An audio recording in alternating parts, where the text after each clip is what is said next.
Never worry again about sales tax with Davo by Avalara. From collecting to filing to paying, Davo works seamlessly with your POS, backed by a guarantee that your taxes will be paid on time and in full. You take care of the business, we'll take care of the sales tax. Okay, I'm Jonathan Mays, Editor-in-Chief of Restaurant Business, and I am here with James Walker. James, welcome to the podcast. Thank you very much. Happy to be here. All right, tell me what's going on in your world right now. We got a lot of stuff going on. A lot of stuff going on in the industry, as we talked offline a little bit. With me personally, I'm excited to say the new brands I've been working with, Experiential Brands, helmed by Aziz Hashim, has not only grown here in the United States, but has launched in Dubai as of last week and launching in London next week. So you're flying out to London for that? That's the best way to get to London. I've looked at every other way of getting from New York to London. I'm going to stick with flying. So yes. Not a boat or swimming. I looked. I like the romance of a steamship, but I think we'll probably stay with flying. All right. Now, how's Frisch's doing? Frisch's is, first of all, a great story. Here's an iconic brand. It's been around for more than 75 years. Still very focused on quality and value. And we say value, we're not playing with the term value. I think some restaurateurs like to think, well, our prices are going to be really high, but we've added a delivery service or what have you. When we say value at Frisch's, we're really talking about providing great service, great quality food at an affordable price for the customers. And I think that's going to be important certainly today, and it's going to be important for the foreseeable future with everything going on. So things are good. Customers are happy, and they're loving their big boy and their hot fudge cake. Mm-hmm. So, right now, like the full-service sector, one of the challenges with the industry today, as you know, we'll definitely talk about it, is that, the consumer is really, really discerning. Mm-hmm. And one of the bigger challenges is really with that, in sort of that mid-priced, the mid to lower-priced full-service restaurant, that on balance, if those are, the concepts that have had struggles to get into the consumer sort of psyche, like to get consumers in traffic on balance, or for balance at Cracker Barrel, Applebee's, and TGI Fridays, Red Lobster. We have a lot of real issues with Charlie's in that sector. Sure. How does a full service brand today in those price points get consumers excited about coming in? Well, I don't think there's an easy answer, and I think in many ways they may be a victim of their earlier successes. So not to pick on TGI Fridays or pick on Cracker Barrel, but these are brands that, in my mind, the position that they live it's cemented. If somebody said to me, listen, I went to TGI Fridays, they've got a great new speakeasy cocktail menu, they've got really authentic ramen, they've got, interesting things, Korean fried chicken, things that may be very trendy right now, I wouldn't believe it. I'd say, no, it's TGI Fridays. They have the mozzarella sticks that come in the rectangles, and, I can get a rum and Coke. So I think today it's difficult for these brands to evolve from where they were to where consumers want them to be today. And it really requires, I think, the intestinal fortitude as well as the capital to go out on a limb and say, listen, we need to reinvent ourselves to be more competitive today. And that's a very difficult position, especially if you're a public company. Yes. Well, the issue to me, I've been, I'm a fan. I really, really like, Chili's and Applebee's, TGI Fridays, and those kind of concepts. And I have for a long time. Okay. Because when I go out to eat, and my wife and I go to plenty of really nice restaurants and stuff like that. But there are some days this brain does not want to free. And I really like going to those concepts. But I think the problem some of these concepts have is that they don't really do a good enough job. I think to your point of getting consumers excited about it. I mean, look at look at we've talked about this before we started. In Texas Roadhouse is killing it. They're killing it. And why? Why do you think Texas Roadhouse is? I think they're very focused on the overall customer experience. So they are not relying on the fact that they have one of the elements of customer experience. They are relying on the fact that they're focused on great food quality, great service, and a price that the consumer reconciles as a value for the overall visit. And I think that's going to continue to allow them to be very successful. One of the things we didn't talk about, because we were saying, full service dining is what's happening in fine dining. So as you know, I live near New York City. You have Major Food Group, which has Carbone and others. Certainly at the higher end, if we talk about dollar signs, they're on the $5 sign side of the menu, not the $3 sign.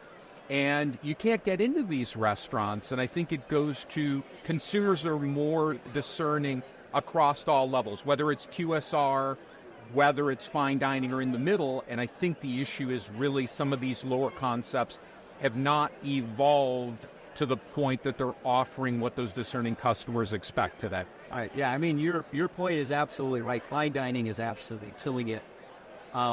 If you're independent fine dining, like I live in Minneapolis, and you can't get into a really good fine dining restaurant there or however long.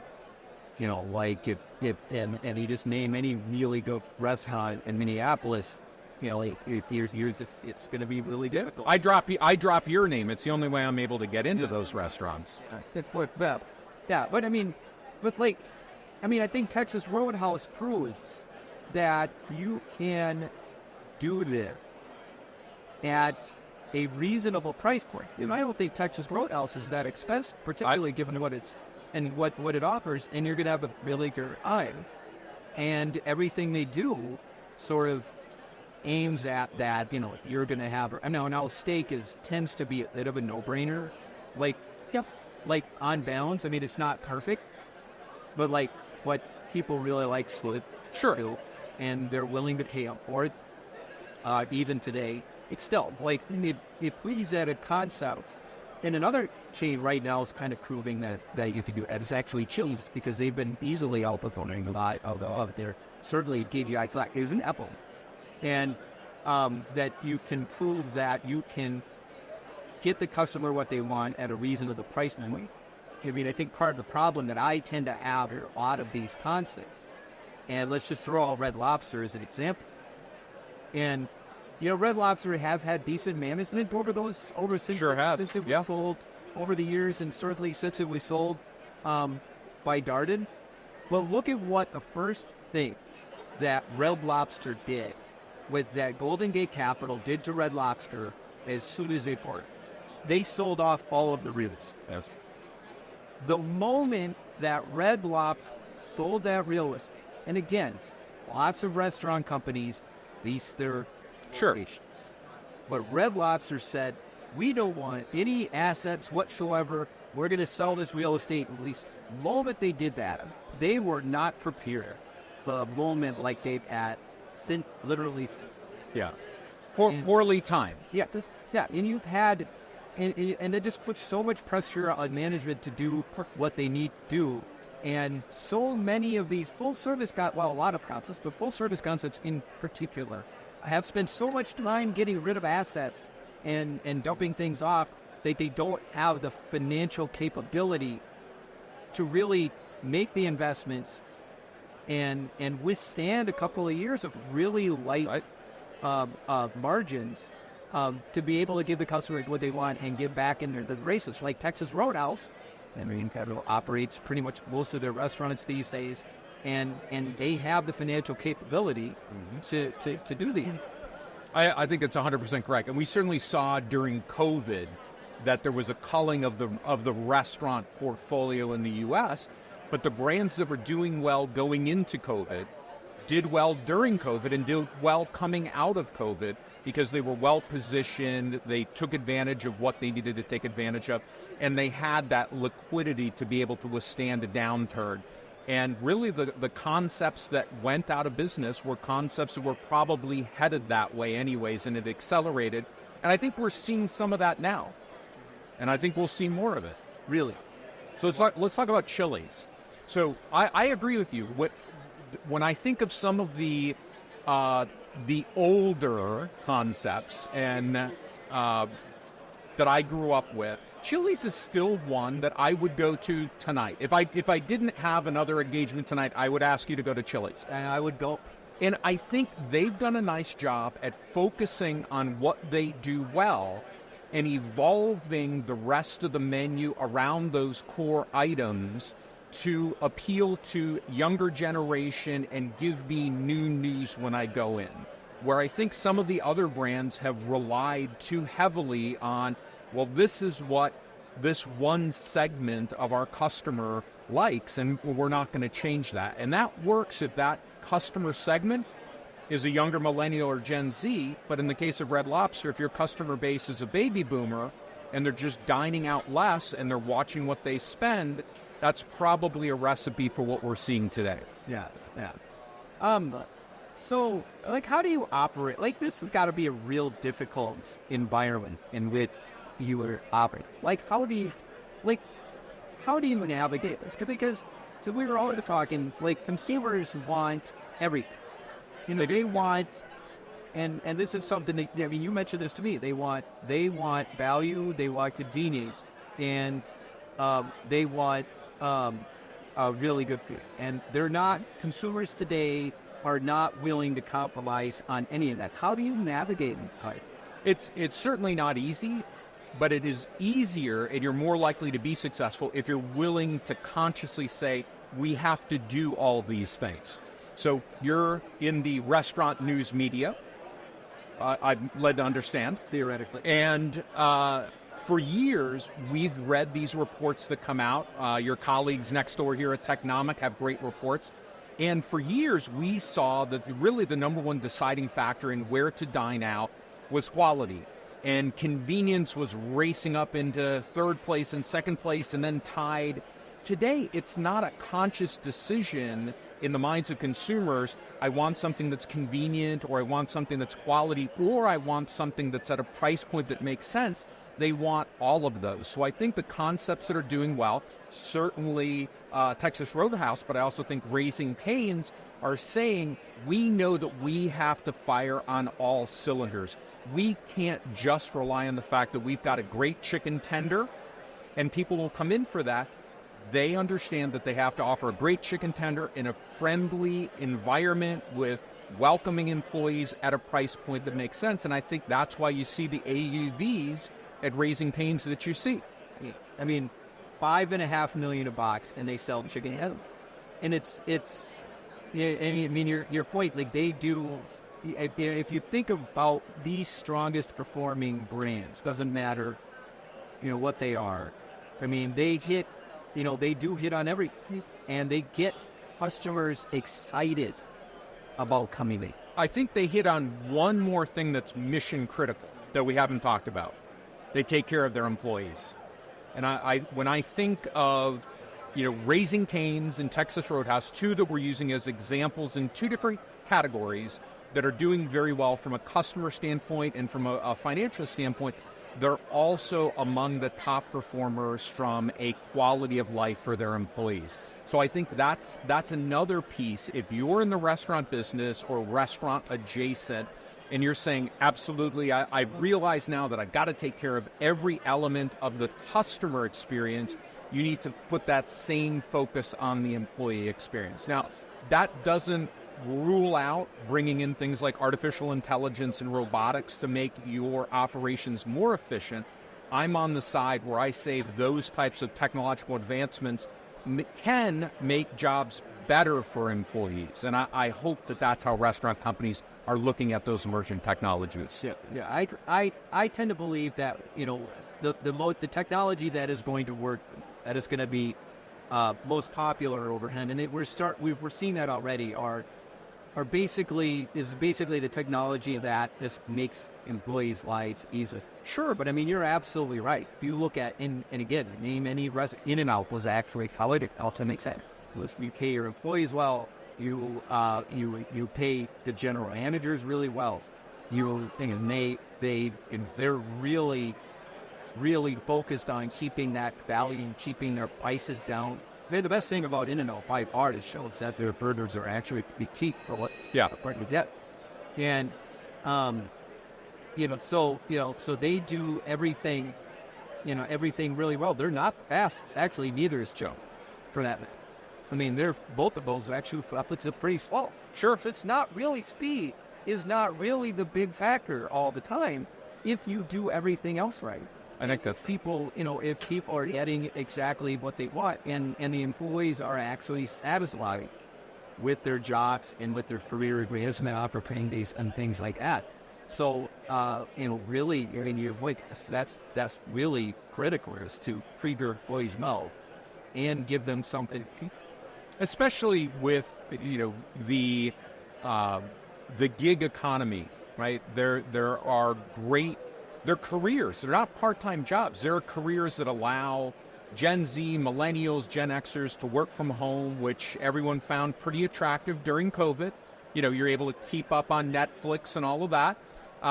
That's a great thing. And there's a lot of great jobs out there that are, I think, putting more and more pressure on food service operators to really find a way to make those jobs better, more enjoyable, and frankly allow a living wage. And that's one of the things that I've always really admired, let's say, about the service teams in Europe, that you've got a waiter, a sommelier, a hostess, a captain, who've been doing it for 40 years. It's their career. They're fantastic at it.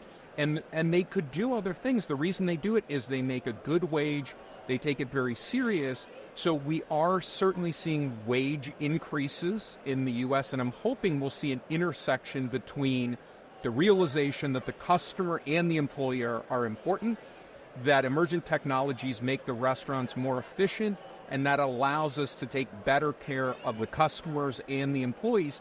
And we see this turn. We're talking about, if you're at 80% turnover in the restaurant business, you're proud. Any other industry, the executive would be out.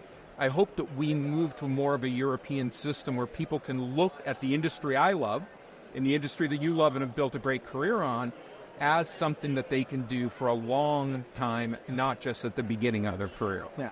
One of my big hopes is, like, you see technology at places like Sweetgreen and Chipotle and other companies that do actually have the potential to automate a lot more of the tasks inside restaurants. Because restaurants, big top to me, historically, going back for a long time, is they're way too reliant on too many pieces of it. You're doing too many difficult, low-pay jobs. Right. And it has, so the labor equation, you compare, restaurants right now with grocers, and restaurants spend far more of their revenue on labor. Sure. Than grocers. Grocers right now are actively lowering prices. They are taking business away from restaurants. If you heard any Walmart earnings call recently, and every restaurant executive should listen to Walmart earnings calls almost as a flu, because they're actively talking about how their offering is a better value, and they are actively lowering prices to get customers from fast food restaurants. That's who they're targeting. They're targeting the fast food customer right now with lower prices. So the industry responds. Because the fact of the matter is, and as somebody who loves cooking, I say it's still much more fun to go out to a restaurant Sure. than it is to eat at home. It is still much more fun to do. I don't have to do the damn dishes. So the industry absolutely needs to get below us. And if we see some of this technology acting, take more of that labor away and make the staff more professional over time, that is going to be a far bigger deal. And I would throw one other metric in there, and I don't hear people in the industry talking about it other than my colleague, and I'm going to say mentor. He doesn't listen to these, so I can be a little obsequious. Aziz Sashin. And that's individuals in our industry talking about return on invested capital and in particular CapEx. So we talked about Red Lobster, big boxes, not nimble at all. Those boxes were built to make seafood, fried seafood, lobster tanks that probably ran $5,000 a piece.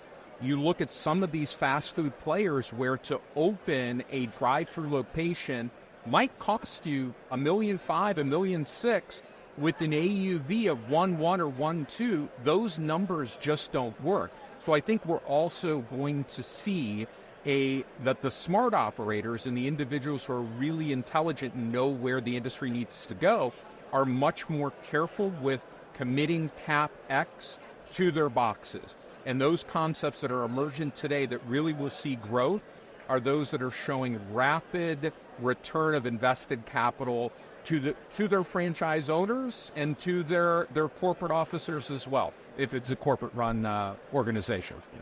There's other thing that we talked about before we recorded, and a comment you made, which I thought was fascinating, and that's sort of how generations are sort of shifting how they view restaurants. Talk a little bit. Sure. So we're seeing lifespans are extending.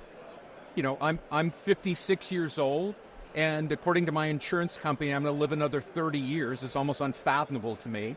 I got to get a couple more hobbies, but I have 5 children, and even amongst the generational difference of my children, how they define a great restaurant customer experience is very different. So my youngest, who's 14, his favorite 2 restaurants, no surprise, are Chick-fil-A and Texas Roadhouse. And he loves the food, he loves the experience, he's not probably worried about price, but he has a great time and he loves the service, and that's where he wants to have his birthday lunch and birthday dinner. Where I get to my 20-somethings, and they don't want the interaction. They are customer service agnostic. They would much rather go in and have that food materialize in front of them, and it's more about innovation and messaging and positioning for them. You get to the age of my wife and I'm going to pretend for this cast that we're the same age. She probably also doesn't listen to these, but we're back on that old school. I want to be greeted at the door within 30 seconds, and I want please and thank you, and I want refills of water glasses. Those things don't matter to the other 2 groups. You get to my father's age, and he's just laser focused on value. So I think today restaurants have to do one of 2 things. They either have to be aware of all of these stakeholders, right? The employees and the customers may fall into different needs across those generations or economic shifts, or they need to specialize. We talked a little bit about Pinsa and the fact that I can't get a Diet Coke and Pizza because that's not their core customer, and they're willing to ensure they're so laser focused on their core customer that they're willing to let their non-core customers make a decision to go somewhere else. And they do better as a result if you focus on who your customer is. Too many restaurants spend too much time worrying about who their customer is. Yes. And there have been some large companies that based their entire years ago, based their entire business on the veto. You're worried about somebody saying no. Worry about who you got, and worry about what your customers want from you, right? Rather than who you're not getting. And so many mistakes have been made in the industry to try to get the veto vote or try to get customers they don't have, that they end up losing customers. Well, I've talked on other podcasts, potentially with you and some of your colleagues, around working with private equity groups who acquire restaurant concepts. And the first thing they look at is, I want to see a color-coded 4th-rank listing of everything this company does poorly. And we're going to focus on that because that's low-hanging fruit. And what I've learned through my association with phenomenal brands like Nathan's Famous and Frisch's, who we talked about, is it is much more important to focus on what the brand does well and put more fuel into that tank. So I think when you look at, In-N-Out Burger hasn't changed their menu in years. Raising Cane's laser focused on just a fantastic, great chicken tenderloin. They know who they are, they know what they do well, and they double and triple down on those things versus saying, well, could we get 5% more customers if we added a hamburger? In the case of Raising Cane's. Yeah. Well, they might, but then they might lose 10%. I think they would. All right, super. James, this was great. I really appreciate it. Absolutely my pleasure. And I definitely want recognition that I didn't talk about your hair this time. Thank you. Always a pleasure. Never worry again about sales tax with Davo by Avalara. From collecting to filing to paying, Davo works seamlessly with your POS, backed by a guarantee that your taxes will be paid on time and in full. You take care of the business, we'll take care of the sales tax.